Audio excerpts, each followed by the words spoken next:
This video is part of the Ielts Express series, the two-level series from Thompson ELT. It accompanies the upper intermediate level. A second video accompanies the intermediate level. We're here today to talk about the speaking module of the Ielts exam and which skills and techniques students need to develop to be successful. We asked an experienced Ielts examiner and teacher, Ranald Barnicott of Barnet College in North London, first to examine 8 candidates at different levels from different nationalities, then to analyse their performances in each part of the speaking module, and finally to assemble a range of extracts to illustrate these skills and techniques. Tell me about the Ielts speaking module. Well, it consists of 3 parts, which place rather different demands on the candidates, and it's always a one-to-one interview. However, there are general criteria which apply to all 3 parts. There's fluency and coherence to start with. This involves the ability to speak without too much hesitation or pausing to correct one's own mistakes. I mean, it's good to do that, but too much gets in the way of communication. And you should also speak at a proper speed so that you don't put a strain on the examiner by speaking too slowly or too fast. Could you explain coherence a little more? Basically, it means connecting your ideas in a structured way so that the listener can understand what you're trying to say. And this way, you can also avoid repeating yourself. And what about grammar? I imagine that's pretty important. Yes, very much. Candidate structures should be reasonably correct, and they should show that they can use a lot of different grammatical structures, some fairly complex, and not just the basic ones. We call these 2 factors accuracy and range. And, of course, the same things apply to vocabulary. How about pronunciation? I imagine it's not very satisfactory having brilliant vocabulary if nobody can understand what you're saying. Absolutely not. And not only do candidates have to get individual sounds right, like distinguishing T and TH, T and Th, for example, they also have to stress the right word in a sentence and use an appropriate intonation. Examiners want to see evidence that candidates can use appropriate intonation, for example, whether they're asking a question or making a statement, and also expressing their feelings. So if the intonation is rather flat, it can express lack of interest.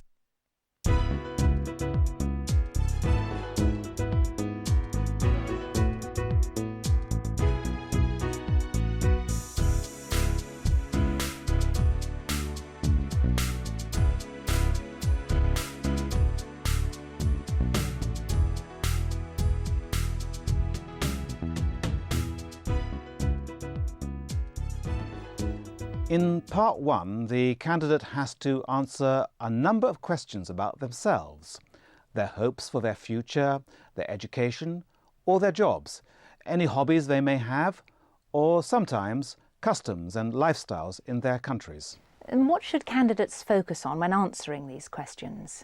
A major element is extended responses. That is, not just giving one-word answers or answering with just a simple phrase or sentence. Let's show Danilo from Italy as a good example of this. Hello, my name is Ranald Barnicott. Can you tell me your full name, please? My name is Danilo Guerini. And what shall I call you? Oh, Danilo, Danny. Okay, Danny. Where do you come from?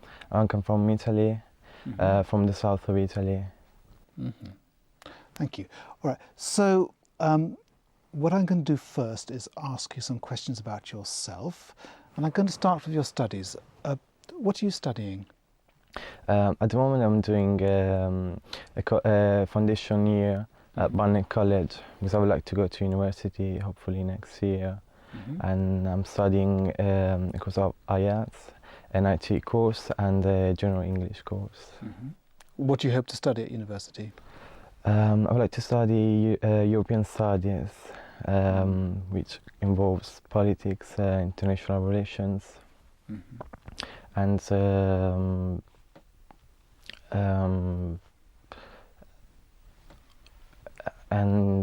politics and international relations. Yeah. Yes, I see what you mean. He didn't give much information about himself or his part of Italy to start with, but he does go on to describe his studies and what he wants to do in some detail, and I'm quite impressed by his vocabulary. Yes, involves, for example, is quite a formal word, but it's very useful in an academic context or talking about one's studies, as Danilo is. I have to say, however, that he becomes a bit less fluent at the end. He hesitates a little too much, doesn't he? Daniel is another good example. Notice also the way he becomes more involved in the conversation by smiling. Let's talk about music. Do you play a musical instrument? No, never. What is your favourite kind of music? It could be folk or country. I love that.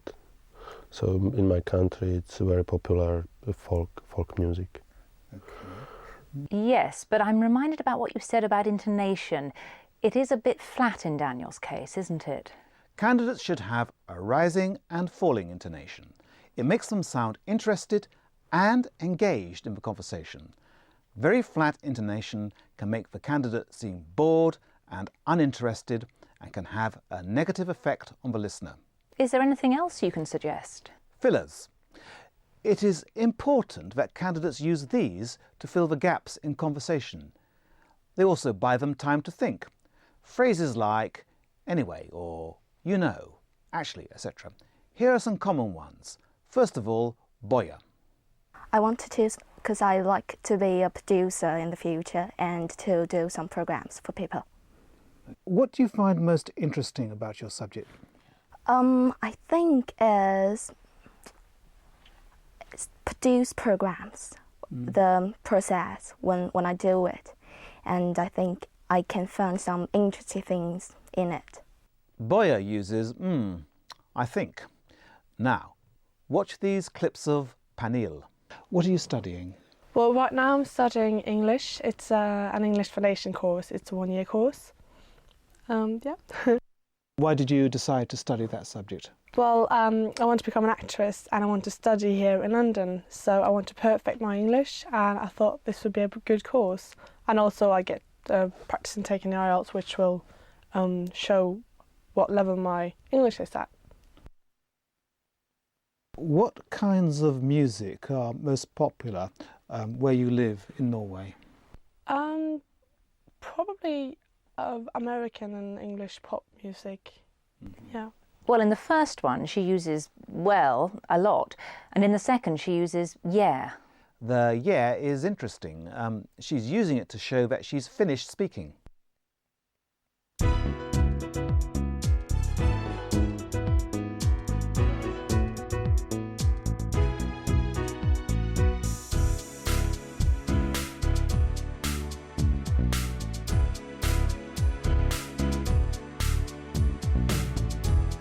In this part, the examiner asks the candidate to talk for 1 or 2 minutes about a topic, usually about their personal experience, something they've seen or done, somewhere they've lived, a person they know, or a thing they own or would like to own, this type of thing. Do candidates choose their own topic? No. The examiner gives the candidate a card about a specific topic with 4 points that he or she must cover. The candidate then has 1 minute to prepare what they want to say. In fact, many students use this time to make notes. It helps them organise their ideas. Okay, let's move on to the next part. I'm going to give you a topic to talk about for 1 to 2 minutes. Before you start, you will have 1 minute to write some notes if you wish. And first of all, I'm going to give you some paper and a pencil for your notes. And here is your topic. I'd like you to describe how you would like to spend a free day. And this is Daniel's card. So the candidate has to explain how they would like to spend the day, what they might do, and who with. Also, they must give a reason or reasons. Of course, the candidate may need clarification about what he or she has to do, and Daniel asks for it. Okay, and can I ask you, can I choose everybody who I want to spend the day with? Yes. All right then. Thank you. As does Pernille.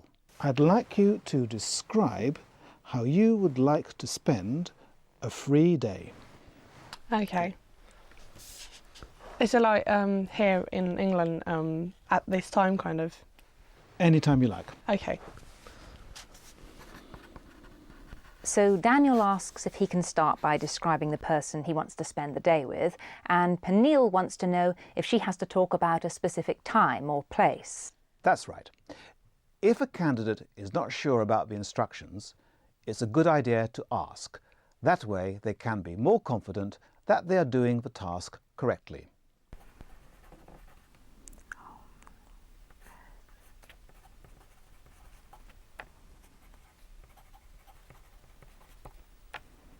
And what kind of notes should the candidates write? Well, there are two main types of notes. Firstly, there's linear. You just make a list of points to cover. And then there are word webs, as they're sometimes known. Candidates can, of course, write whichever kind they want, but many people prefer the second kind because they say it's easier to think of ideas that way. You start at the centre and move outwards. One thing which is helpful is to include a list of keywords, vocabulary which is important and which will impress the examiner. Any advice for when candidates start speaking? Yes, sound confident and look at the examiner. It helps sometimes to give a brief summary of what you are going to do. Right, I'm going to tell you about spending a day with my parents. It also helps, when you are writing your notes, to visualise the scene. What do you think of Pernille's description? Okay. Well, I would like to go to get up early and go to a park, like Hyde Park or something, and have a picnic with my friends. And we would stay there all day, and everyone would bring something to the picnic. And then we would just sit there and talk and have fun and have some friends who play the guitar, so they would play the guitar. And we would just talk and stay there until late and have a barbecue as well. Yes, we can certainly imagine the sort of day she's describing. It's well visualised. And what about her vocabulary? A bit simple? Yes. It's good that she knows specific words like barbecue and picnic, but otherwise the words she uses are very high-frequency items, and the repetition is noticeable. Talk and stay there are each used twice. What about Danilo? We usually have lunch out when I have free time, when I have a free day, and after having lunch, we carry on shopping around and having a stroll. He uses stroll and shop around. Yes, so all in all, he's got a good range of vocabulary, from the formal word involves, which we noticed earlier, to these rather informal expressions. Let's hear their comments afterwards about this part of the exam.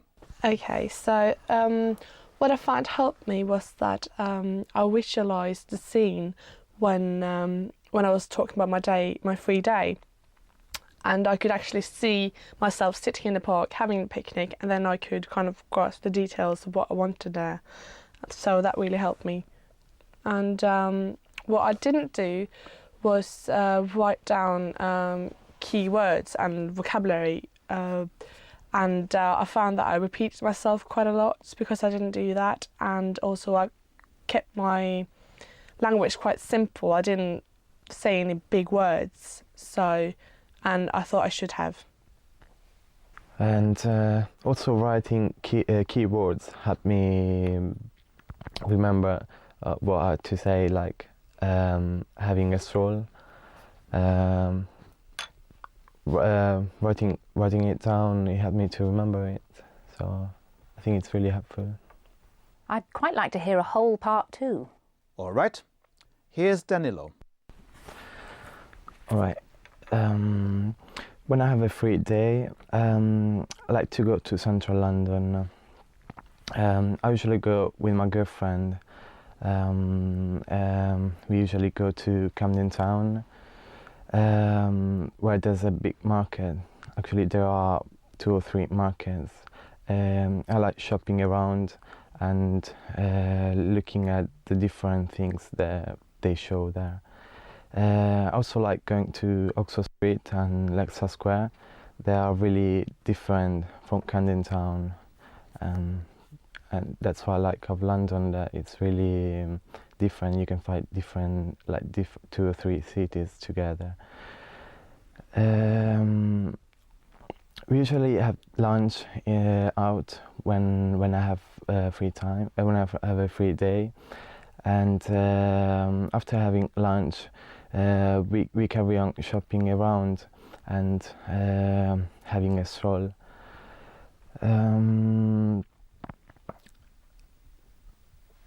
I like to go to the center because I just want to have a relaxing time and not thinking about working or studying or doing anything else.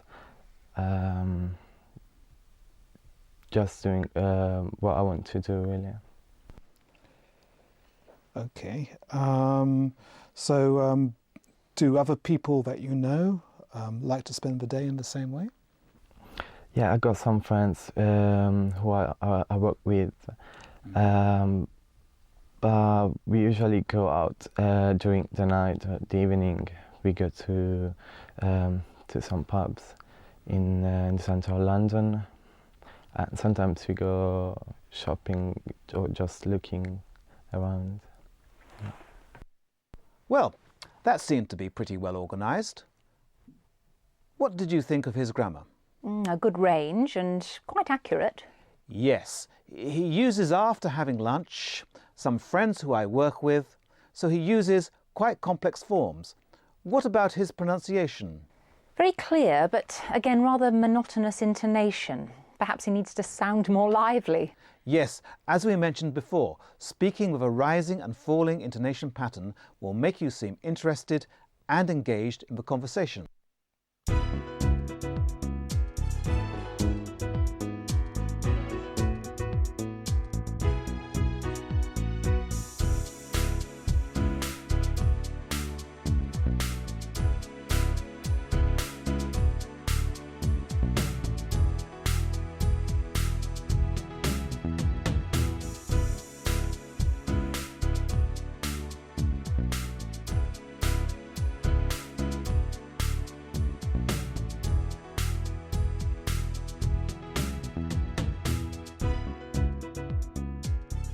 Part 3 is a question and answer session, but more of a discussion based on the topic of Part 2.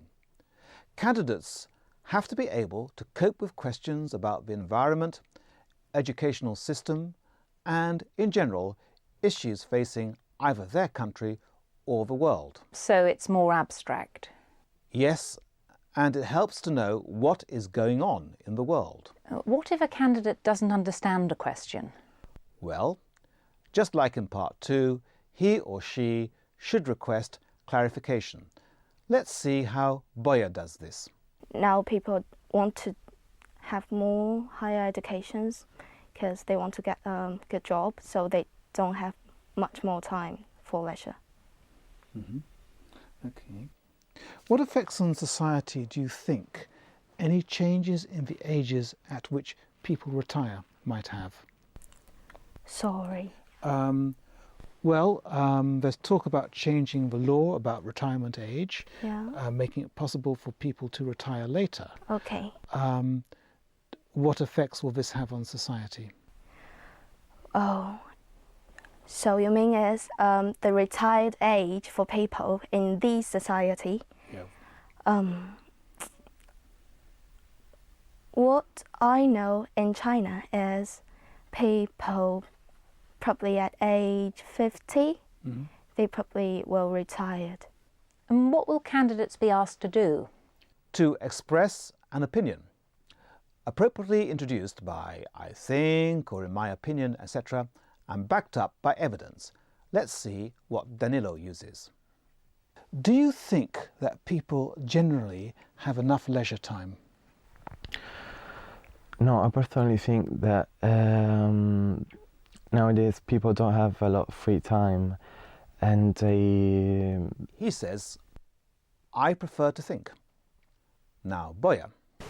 Talking about the opposite of leisure, that is work, do you think that employers should encourage employees to work overtime or discourage them from doing so?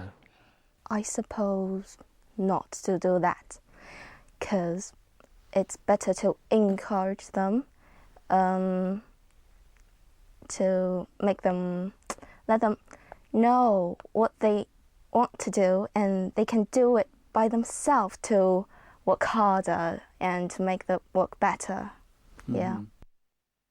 She uses, I suppose. But we are looking for a wide range of expressions, such as I really believe or what I think is. Another thing a candidate may have to do is evaluate, to make a comment or decision on how valuable something is, how important or useful. So do you think that the change has been for the better or for the worse? I think for worse, because of relationships and anyway, a few people had a contact with nature, and they just spend the time with new technology, like I said, the computers and television. So Daniel doesn't think much of the way we enjoy ourselves these days. Evaluation, I suppose, is another way of expressing an opinion. Is there any other way that they will have to use language? They might have to compare and contrast. Danilo's response is rather good on this. How do you think the ways in which people spend their leisure time have changed since 100 years ago? I think it's changed a lot. Maybe 100 years ago, people didn't used to have weekends off or anyway days off, so they didn't have much free time to spend in doing some leisure activities. Whereas now life is much easier. I mean, people have 2 days or at least 1 day off, so they can spend a lot of time doing relaxing activities, such as going to cinema, having a walk from time to time, or go shopping around when they have a chance. He uses whereas to express contrast. Daniel does answer this question, but his response is very disjointed and it's not easy to see the grammatical structure. What's the difference? It depends because of technology was developing, and so maybe 100 years ago, without television and they without DVD, without CD, without computers, they spend a lot of time with their family, and now. Another thing a candidate may be called on to do is to hypothesize. Hypothesize? Yes, to imagine a situation which doesn't exist in reality, to imagine what would happen if things were different from what they are. Let's watch an example. Penelope, how do you think people would react if there was no TV? Well, I think they would be quite shocked because, I never had a life without TV, so I would be quite surprised, and it would be shocking news. What would be a problem would be that we're used to getting news and stuff really quickly, and we wouldn't be able to do that. I mean, you wouldn't get to know that the TV was out before the newspaper came out the day after, and that would be a bit late because today the society is moving quite quickly, so that would not be good. Also, if it happened like for a long period of time, you would probably go back in time and start playing games again with your families and go out and see the blue sky and take some fresh air. And we would probably go back to what we used to do, going to a theatre and playing football with friends, even though we're grown up and don't usually do that anymore. But I think people would panic a bit, and also a lot of people would lose their work. So many people would be out on the dole. That's not good. Yes, she used would consistently, didn't she? In a second conditional construction. Now listen to Daniel. What do you think would happen if the government banned overtime? Oh, it's terrible. If they had banned overtime, I think that people would do black business. We call that black business. So I think that employers would use the employee for overtime. So I think that it's useless to ban that. Now, let's listen to Boya. What would happen if the government said that people can work as long as they wish? No, I don't think it's a good thing, because people have rights and they don't want to work all their lifetime. They have time to relax, to leisure, to spend with their children or with their parents. So I think it have retired age for people to retire. Yeah. She doesn't really answer the question, does she? She thinks I mean people should be forced to work all their lives, whereas I suggested that they should be allowed to. Then there's something else they might have to do, speculate about the future. What form does Danilo use to do this? I think it might be popular in the future, going to a gym or anyway doing sports, such as going to, as I said, to a gym or swimming or running. Okay, so do you think that more and more people will take this up? Yeah, I think it's already happening now. Many people go to a gym before going to work, maybe in the first morning, about 7 o'clock, or after they worked. He uses might. Yes, though that's also the form I use in my question. He might also have used terms like maybe, perhaps, in all probability, what seems likely is, etc. And any other language they should concentrate on? Yes, they need to use signpost words, words which indicate what is ahead or coming, what kind of thing the speaker wishes to say, perhaps reason or result, or an example, or to point out some kind of contrast. Let's listen to Pernille. So do you think the quality of life these days is worse than it used to be? Well, the quality of life is definitely better in theory because now we live longer and we're not as sick as they used to be. If you get a disease now, you can be cured. She uses because. However, this is a very common word, so we're looking for terms like since, as, seeing that, or the reason is. For result, of course, there's so, or so that, or verbs like cause, or lead to.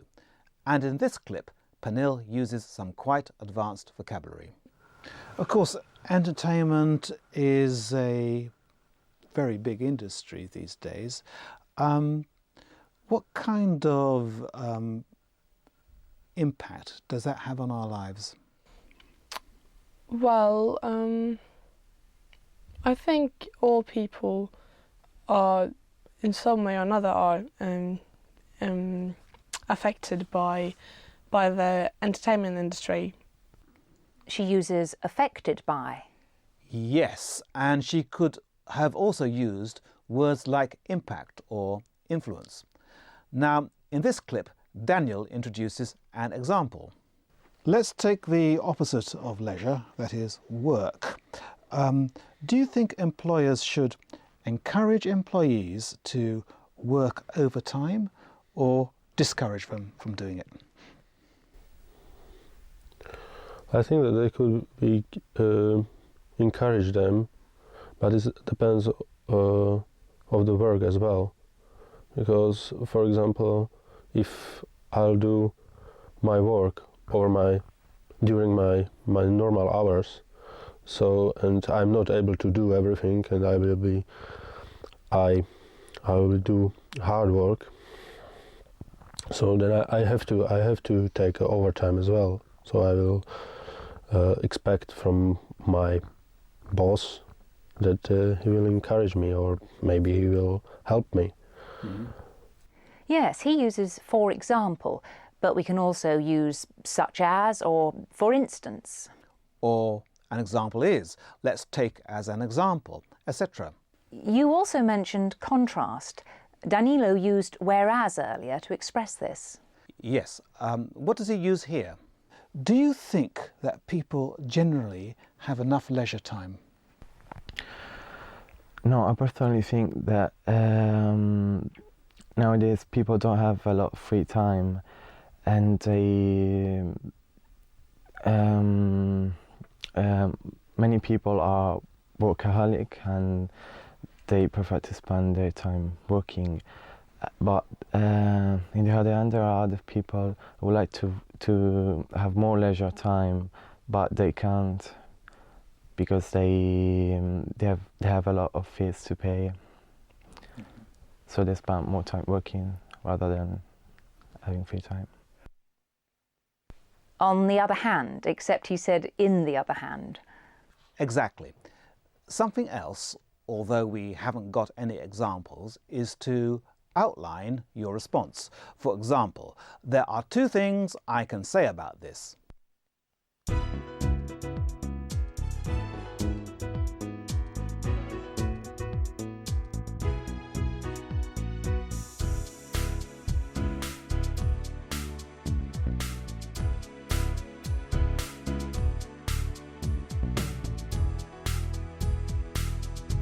It might be helpful to watch a whole interview now.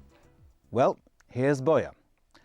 As you watch, think about those general criteria: fluency and coherence, vocabulary, grammatical accuracy and range, and pronunciation. To take the last point, how does she pronounce the word busy, B-U-S-Y, in part 2?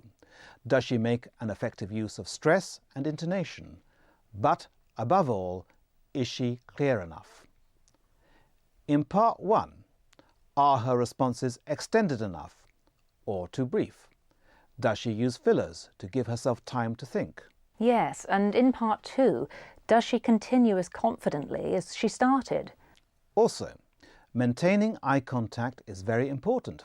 Not staring at the examiner, but glancing towards him on keywords which she wishes to stress. And in part 3, I'll look out for how she expresses her opinion or compares and contrasts, speculates or hypothesises. And don't forget the use of signposting. Good afternoon. Good afternoon. My name is Ronald Barnicott. Can you give me your full name, please? My full name is Boya Liu. I see. And what can I call you? You can call me Boya. Uh-huh. And where do you come from? I come from China. Well, I'm going to start by asking you some questions about yourself. Okay. First of all, about your studies. What are you studying? Now I'm studying Diploma in Foundation Studies in Metropolitan University. Mm-hmm. And what do you intend to study at Metropolitan University in future? Probably media. Mm-hmm. Why did you choose that subject? Because I want to choose, because I like to be a producer in the future and to do some programs for people. Okay. What do you find most interesting about your subject? I think is produce programs, the process when I do it, and I think I can find some interesting things in it. Do you enjoy being a student? Yeah. Is there anything that you don't like in your studies? Oh, homework. Let's move on to talk about newspapers and magazines. Okay. Which newspapers and magazines do you read? I mean, in English or Chinese? In Or- English. Okay. In English, when I stay in London, probably read Metro because it's free and I can take it from the tube. Okay. Which part of a newspaper do you turn to first? Probably entertainment Why? because I don't like to be something very political things. I want to see something very relaxed. Yeah. Is there any part of a newspaper that you don't read? Things about politics. I see. Okay, let's move on to music. Yeah. Do you play a musical instrument? Yeah. What do you play? Piano. Mm-hmm. Yes. Okay. What is your favourite kind of music?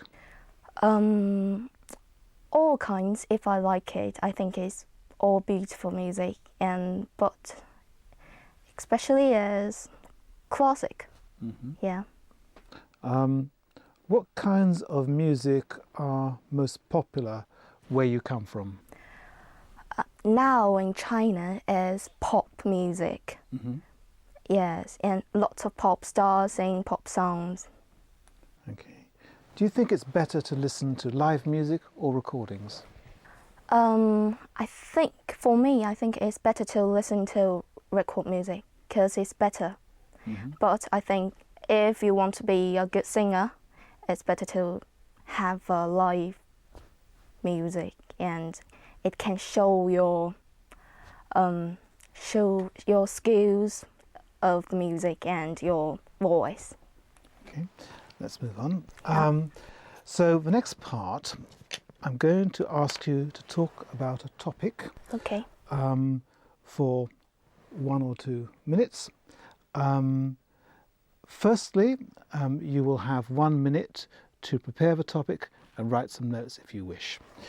Here is some paper and a pencil for your notes, Okay. and this is your topic. Describe how you would like to spend a free day.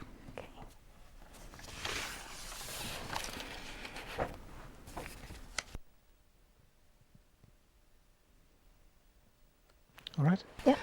Remember, you have only 1 to 2 minutes, so don't worry if I stop you. Okay. Would you like to start now, please?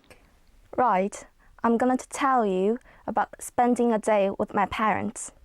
When I have a free day, I love to be at home with my mom and dad, because I think sometimes when I stay at home, it's very little time with them because I have to go to school.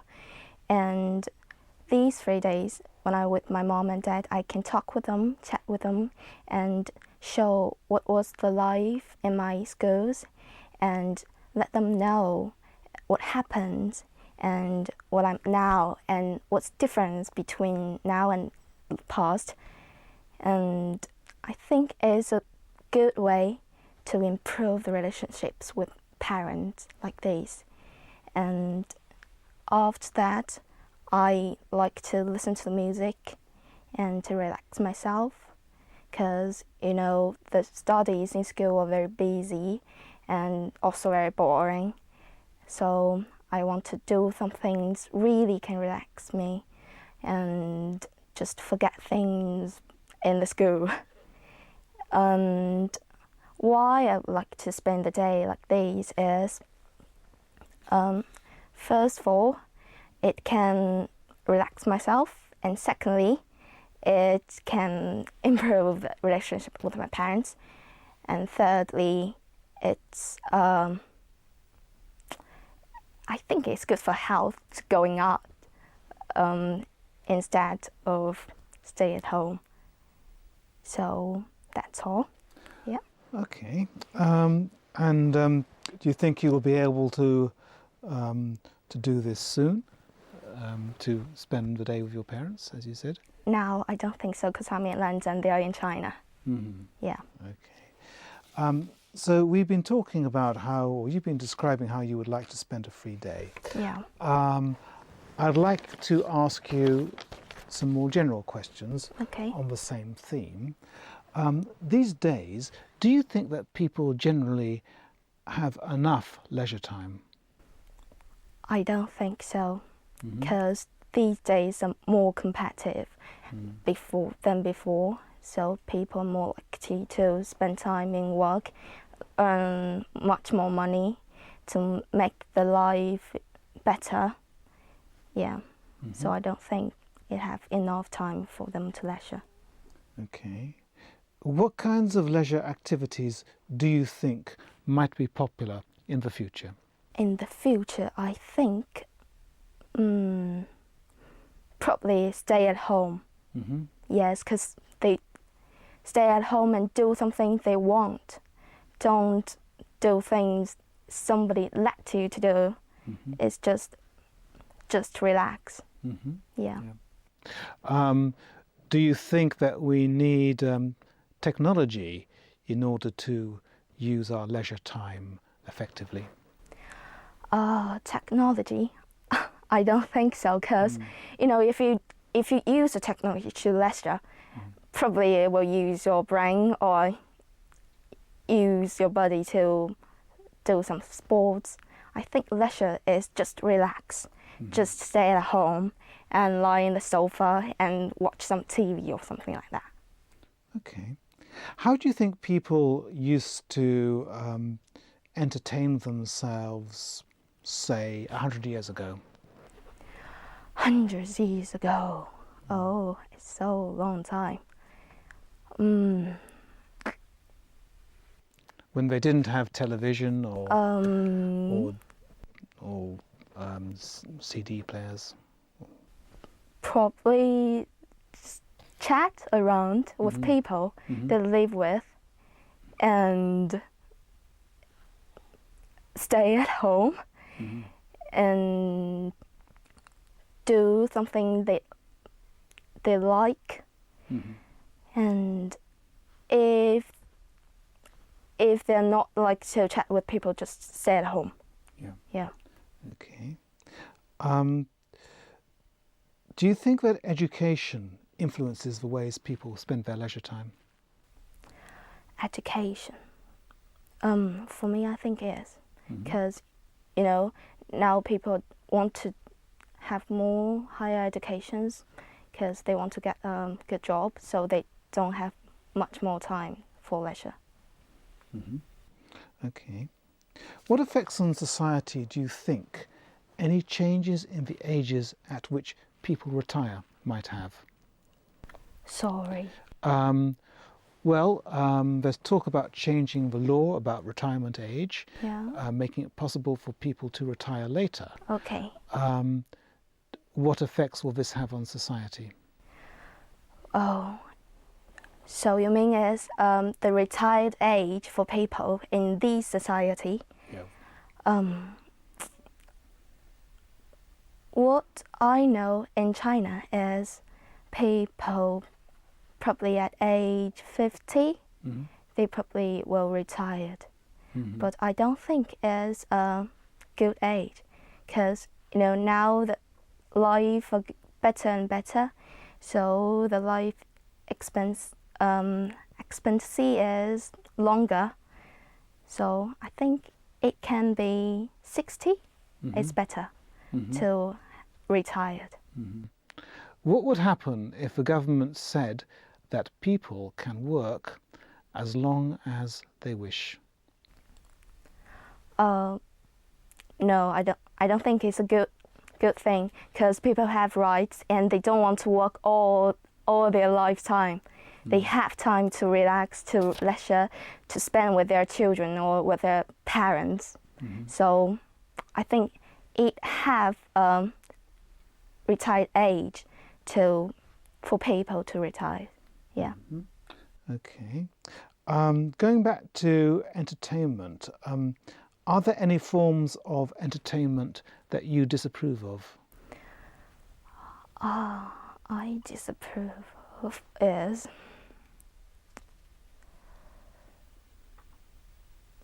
it means I don't like it. You don't like it? I don't like play video game. No, why not? Because I think it's waste time and bad for eyes. But I like watching TV. Thank you very much. That's the end of the speaking test. Yeah. Finally, you might like to hear Daniel, Danilo and Boya's comments on their performance. It was not bad, but I found the third part most difficult, maybe because I had to answer your question immediately, and the first one was much easier because the questions was simple. Okay. So maybe the second part was fine because I could decide maybe 1 minute, and it was enough for me to do some work and some notes. So that was fine. Actually, I found more harder the last part, the questions about the topic, because they were really detailed, and you have to think about them in a really deep way. You have to answer in a completed way. So I definitely found them harder than the first part. In part 3, and I think some questions are very difficult to understand. But I think it's better to re-ask, well, you mean it's like that, or just to react with the examiner and then make sure the question what it means. Yeah. Thank you for this most useful explanation, Ranald.